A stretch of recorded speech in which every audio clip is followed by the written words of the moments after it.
అందరికీ వందనాలండి. దేవుడు మన కొరకు సిద్ధపరిచిన వాక్యమును చదువుకుందాం. ఆయన కృపా క్షమాపణలు గల దేవుడై ఉన్నాడు.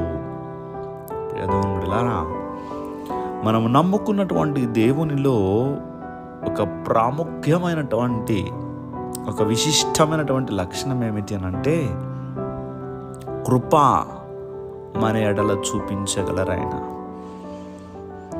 అంటే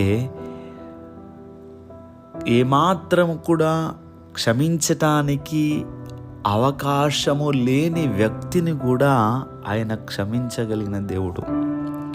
మనకు చూస్తే అనిపిస్తుంది, ఏంటి ఇతన్ని దేవుడు, ఈమెను ఎలా దేవుడు క్షమించారు, అసలు ఆమె చేసిన పనేమిటి అని వారి యొక్క లక్షణాలను బట్టి, వారి యొక్క వ్యక్తిత్వాన్ని బట్టి, వారి పాపాన్ని బట్టి మనకు అనిపిస్తుంది. కానీ అలాంటి వారిని సహితము దేవుడు క్షమించగలిగిన దేవుడు.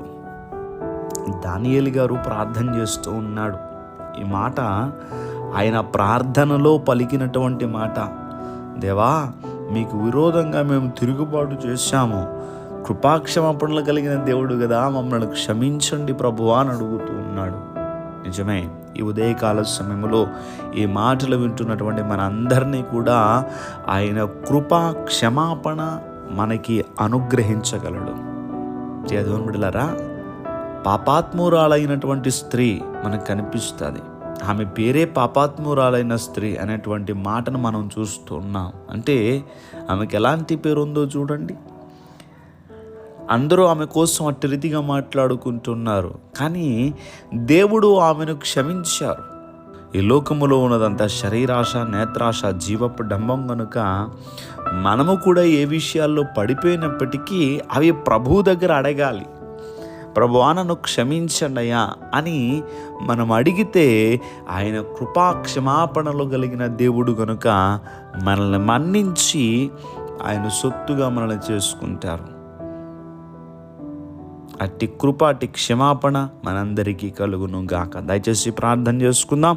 సర్వాధికారైన దేవా, మీకు వందనములు. ఈ రోజు నీ బిడ్డలు వారు పనులు ప్రారంభిస్తూ ఉంటుండగా మీ బిడ్డల పనులకు మీరు తోడుగా ఉండండి, వారి ప్రయాణాలకు తోడుగా ఉండండి. వారి ఉద్యోగముల్లో తండ్రి మీ సహాయము దయచేయండి, వారి వ్యాపారములను తండ్రి ఇంకా విస్తరింపచేయండి. చదువుకుంటున్నటువంటి బిడ్డలు వారి చదువుల్లో సహాయము చేయండి. విదేశాల్లో ఉన్నటువంటి బిడ్డలకు చక్కటి ఆరోగ్యాలు దయచేయండి. ఈ రోజంతా నీ బిడ్డలు సంతోషంగా ఉండులాగున నీ బిడ్డలు చేయి పట్టుకుని మీరు నడిపించమని యేసుక్రీస్తు వారి నామం పేరట అడిగి వేడుకుంటూ ఉన్నాం మా పరమ తండ్రి. Amen, amen, amen.